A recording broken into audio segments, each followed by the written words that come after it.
दिल्ली की सियासत में बड़ा उलटफेर। 27 साल बाद बीजेपी ने फिर एक महिला मुख्यमंत्री को पद की कमान सौंपी है। लेकिन कैसे?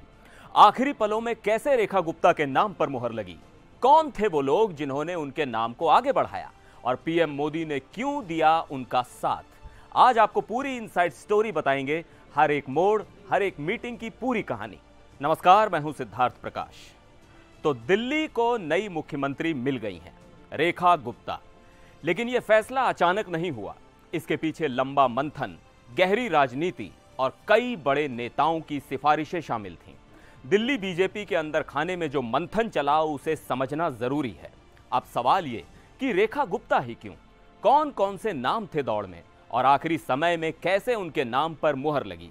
चलिए पूरा मामला डिटेल में समझते हैं। सबसे पहले जानिए रेखा गुप्ता कौन है और उनका पॉलिटिकल सफर कैसा रहा है। रेखा गुप्ता का जन्म हरियाणा के जींद जिले के जुलाना में हुआ था, लेकिन उनके पिता की नौकरी की वजह से उनका परिवार दिल्ली आ गया। यही वजह है कि उन्होंने अपनी शिक्षा और राजनीति दोनों को दिल्ली में ही किया। रेखा गुप्ता की राजनीति की जड़ें अखिल भारतीय विद्यार्थी परिषद यानी एबीवीपी से जुड़ी हैं। दिल्ली यूनिवर्सिटी की छात्र राजनीति से लेकर आज मुख्यमंत्री बनने तक उन्होंने लंबा सफर तय किया है। वो दिल्ली यूनिवर्सिटी में छात्र संघ सचिव भी रह चुकी हैं। इसके बाद उन्होंने दिल्ली नगर निगम में पार्षद के तौर पर लंबा वक्त बिताया। एमसीडी की कई महत्वपूर्ण कमेटियों की चेयरमैन भी रहीं। दिल्ली बीजेपी की महामंत्री रहते हुए उन्होंने संगठन में भी बड़ी भूमिका निभाई। पार्टी के बड़े आयोजनों जैसे कि राष्ट्रीय अधिवेशन, कार्यकारी परिषद की बैठकें, प्रधानमंत्री और वरिष्ठ नेताओं के प्रोग्राम, इन सब की जिम्मेदारी उन पर रहती थी। यानी वो संगठन को भी बखूबी समझती हैं और प्रशासनिक अनुभव भी रखती हैं। अब बात करते हैं असली खेल की। आखिरी समय में उनके नाम पर कैसे फाइनल फैसला हुआ? दरअसल दिल्ली में मुख्यमंत्री की रेस में 4 बड़े नाम थे: रेखा गुप्ता, अजय महावर, मनजिंदर सिंह सिरसा और प्रवेश वर्मा। शुरुआती दौर में किसी एक नाम पर सहमति नहीं बन रही थी, लेकिन रेखा गुप्ता के पक्ष में 3 बड़ी बातें थीं। पहला, महिला फैक्टर और पीएम मोदी की रणनीति। पीएम मोदी पिछले कुछ समय से पार्टी की बैठकों में बार बार एक बात कह रहे थे: महिलाओं को आगे लाना है।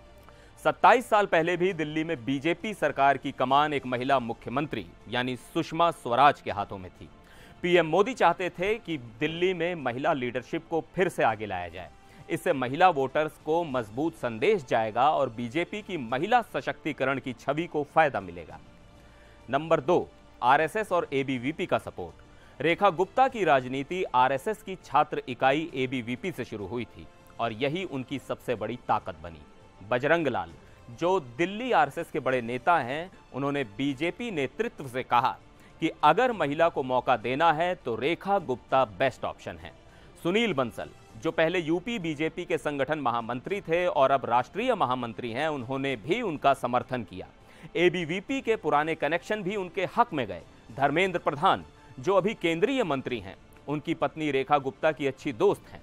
इसी वजह से धर्मेंद्र प्रधान का भी समर्थन उन्हें मिला। नंबर 3, संगठन में पकड़ और प्रशासनिक अनुभव।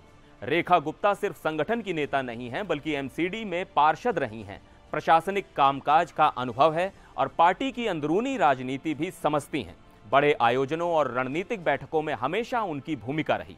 पार्टी नेतृत्व को भरोसा था कि वो दिल्ली सरकार को अच्छे से संभाल सकती हैं।